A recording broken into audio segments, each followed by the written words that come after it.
The role of culture, it's been very limited to, the generation of employment through tourism, etc. But I think the UNESCO's definition of culture, which resumes as a way of life, it becomes really relevant. Because I think the experience of the analysis and the evaluation of the MDGs shows that there was a total absence in looking at the cultural dimension of education, cultural dimension of health, cultural dimension of urban and environmental protection. I mean, how can anybody ignore culture, which is really at the center of all these developments? First of all, I think culture is intersectorial, and it's really much a cross-cutting aspect as well as a sector in itself.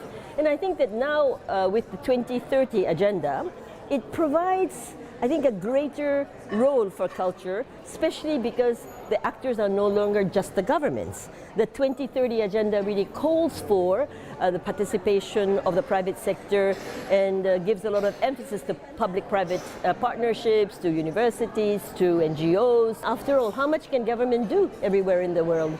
So it's a new role of government in creating enabling environments, and how the actors, the different actors, through various mechanisms of investment, through incitation, through legal and administrative framework, can really play a greater role in development. And I think culture really is at the base of all of that. So I think it's a greater role for UNESCO to play in all its fields of competence.